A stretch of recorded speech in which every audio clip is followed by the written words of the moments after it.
Hello and welcome to Community Conversations. I'm your host, KK Conashiro.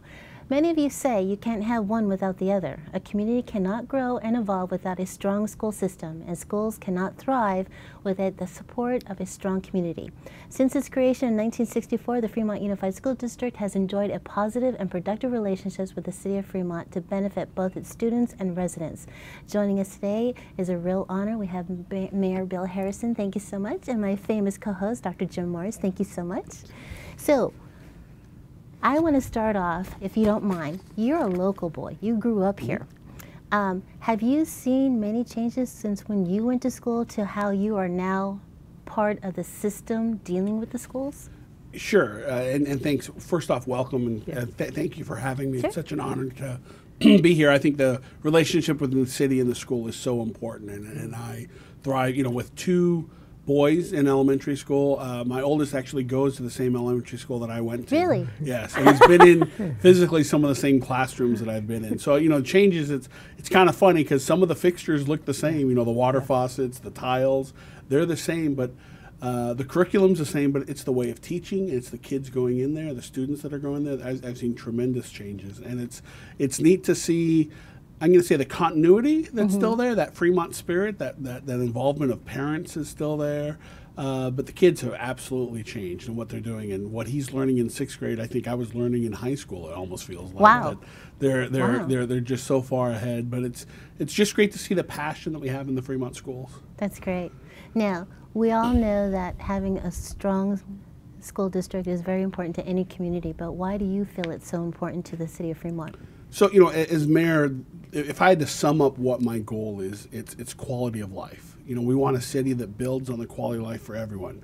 That means a great park system. That means jobs for people. That means shopping for people. That means a safe city, a city with good roads. Yeah. But at that foundation are great schools and places to go. And it's ironic. I think we were just looking through some papers. My family moved to Fremont in 1966. Both my brothers were born. So a few years before I was born. So it's 50 years ago. And the reason they came was my dad had a job here, and B, it was a young city with schools that were being built up and a great community. That's what still drives people to Fremont today: schools, jobs, and quality of life. Nice, nice. And you really think about it, and I think that's, Mayor Harrison is humble, but it really is about leadership and the fact that there isn't an issue too big or too small, that if it's something important, I can pick up the phone and call and talk to the city manager or the mayor or a council member about common interests we have. And it is that communication, I think, that makes the relationship so much stronger, because I think it's absolutely true. We share the same goals. Yeah. We are really a part of making Fremont a really attractive place for families to want to live and have their children go to school. But it is that partnership and working together that makes it so much better for us. And it's all aspects of city government, whether it's a park program or park programs during the summer, or after school programs or enrichment programs, or the police department. It's all aspects of the city and the school district working together that I think for us make it pretty remarkable. And I think we've always, you're right, I think it's always been a strong partnership, but a lot comes from the leadership of the mayor and the city staff saying we need to work together. That's great. I mean, I love that open door communication policy, or faux policy, that you guys have. But do you guys also, the school district and the city, do you meet on a regular basis as well? Because you can always pick up the phone, but to get other departments involved with whatever goals that you're trying to achieve, do you get a chance to meet on a regular basis, or how does this happen? As two boards, we formally meet on a quarterly basis, and that's something that's been built upon over the years. And I'd say out of those meetings, the best things that I think I've seen come over the last couple of years is our relationship of the city communicating to the school district what we're building, where we're building, and when it will be built. I mean, because I've approved a few things on the Planning Commission probably 10 years ago that still haven't been built, and we knew that from day one. Yeah. But let's be realistic about what this is going to be built and when it's going to be built, because that's timing for this man right here. Yes. To make sure that we can meet the needs of the communities and the schools. And I know we had some challenges, and we will continue to have some challenges, but I think working together. We're working together now better, I think, than we ever have. And I think, I know we're going to talk about the South Fremont Warm Springs, our innovation district. Well, that's a good lead in. It's that is the, one of my goals, entering city government was to get the relationship working together. And I use the example, next to probably 3/4 of his elementary schools is a city park, and it's that symbiotic relationship that, if we can have the programs during the summer and after school, and if he can run the programs during school hours, I think that's great. And then, now there's challenges. I mean, I want to make sure every one of the schools is safe and secure. Right. There's issues there that you don't want just anyone being able to walk on a campus, and I get that. But I think there's a way for the city and the school to continue to work better.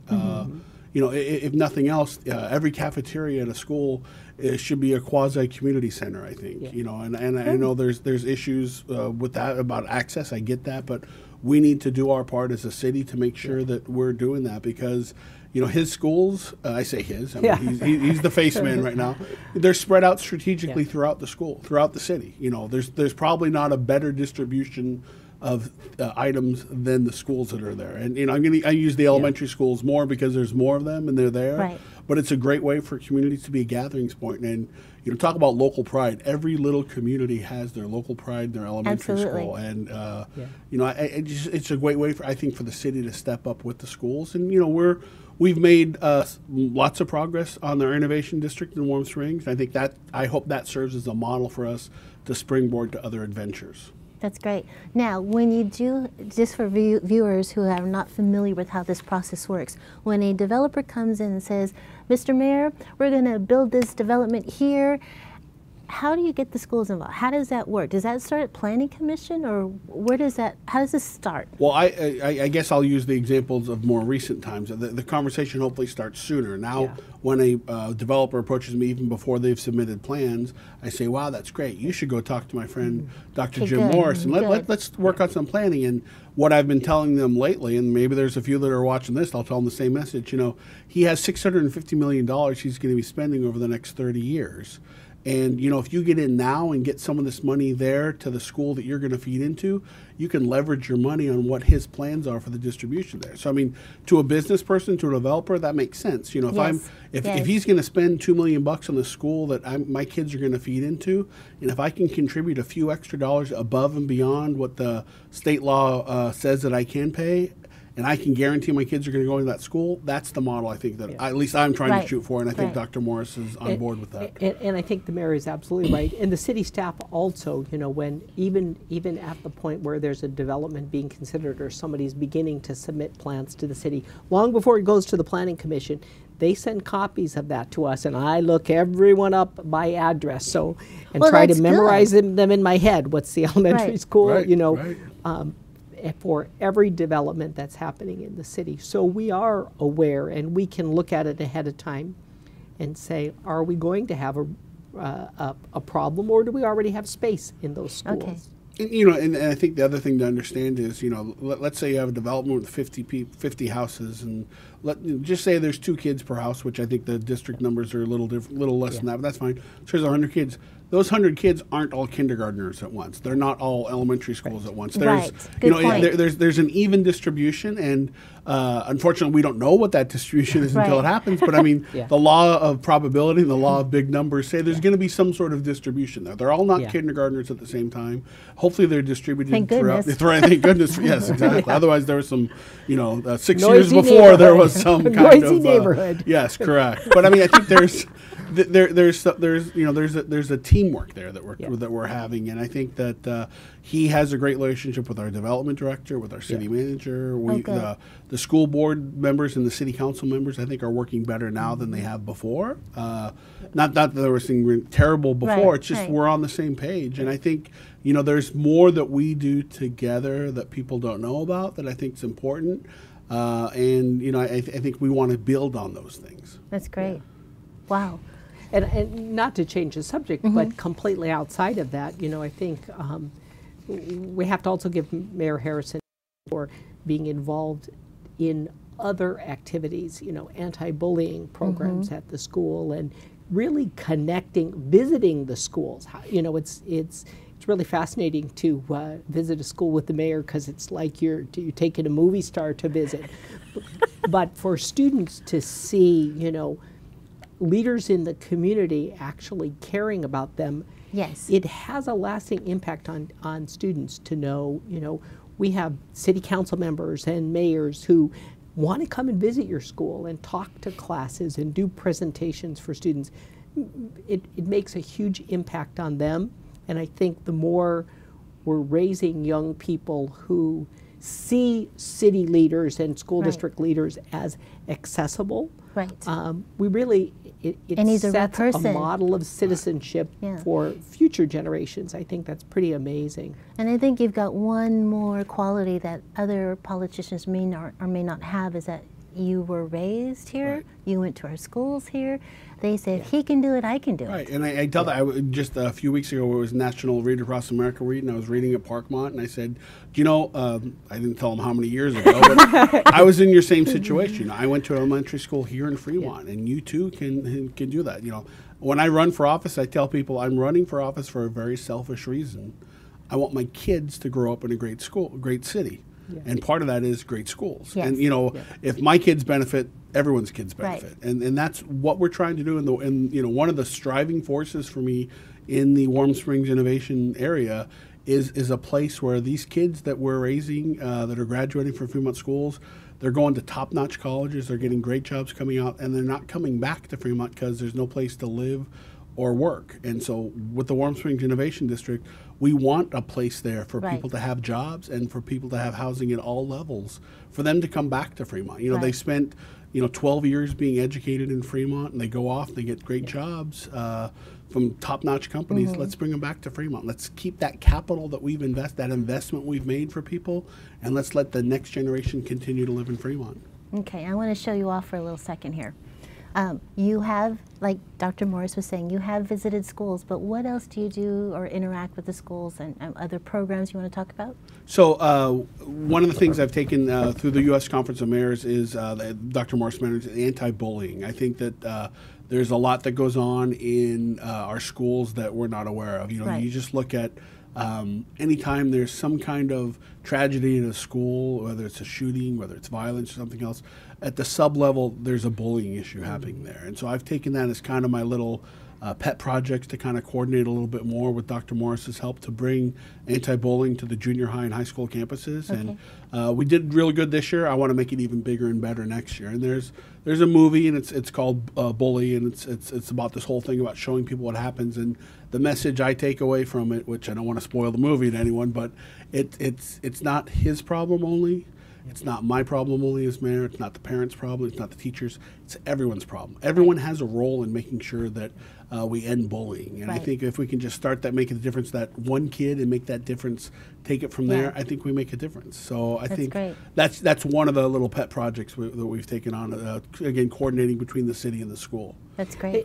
Additionally, though, I mean, I think the mayor and other city council members have been active in things like school safety, safety around schools. We had an incident earlier this year where some traffic improvements were being made, and it was causing a little bit of growing pains in the Yeah. community.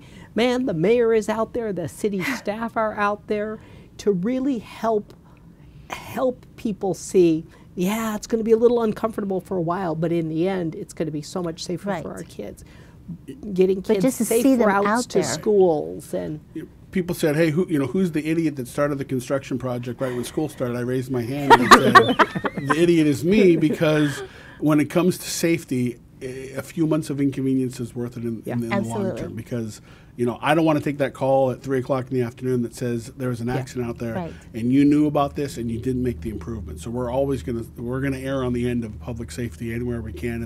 And I think that's probably a great segue to I think the thing we do best, working together, is probably our school resource officers and what we're doing between the police Absolutely. department and the school district. And Dr. Morris is always there to honor those officers that serve those kids. They're a great resource. They become, I'm going to say, friends to the council. I have a council colleague, Rick Jones, who served as a school resource officer, and he talks about how many weddings he's gone to and this and that. Right. He Yeah. becomes they become kind of a de facto parent for a lot of these kids, and I think it's a great model.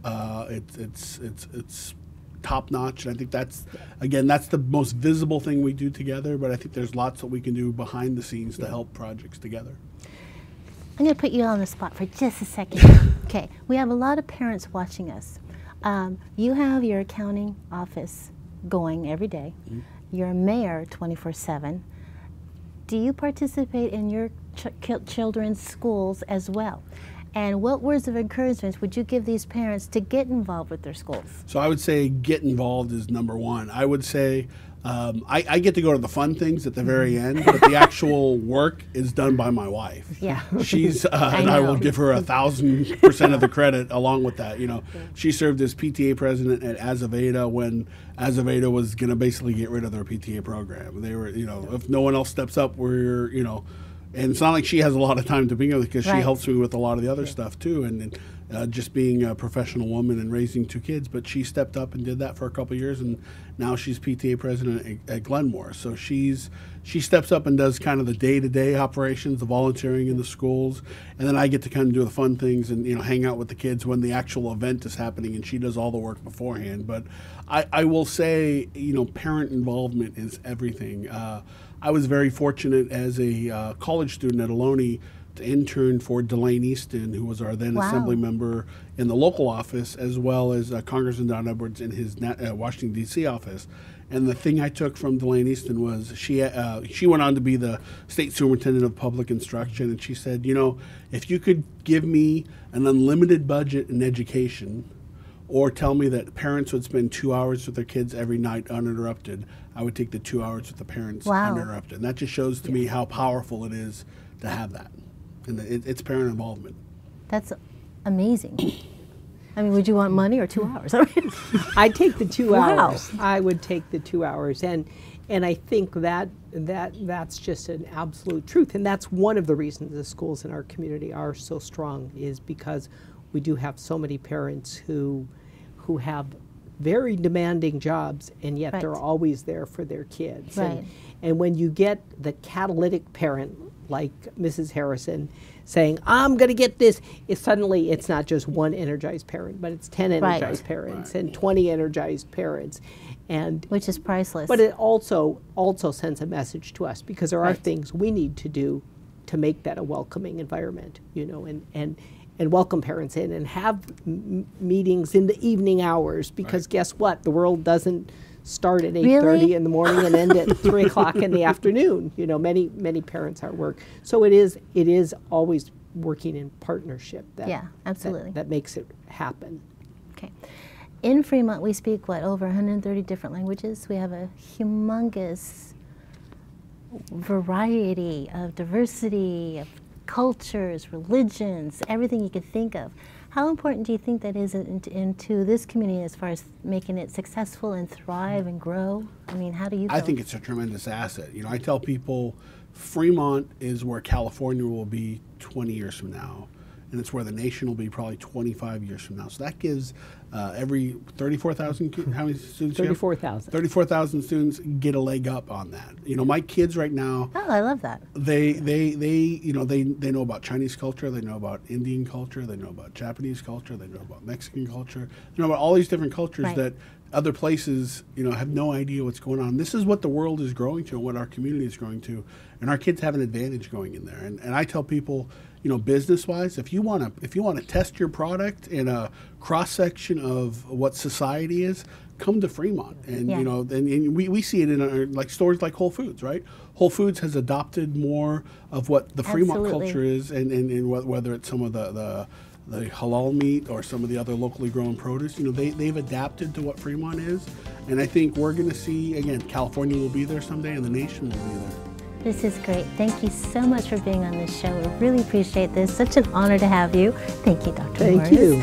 And from everyone here at Community Conversations, we appreciate you watching, and we'll see you next time. Thank you.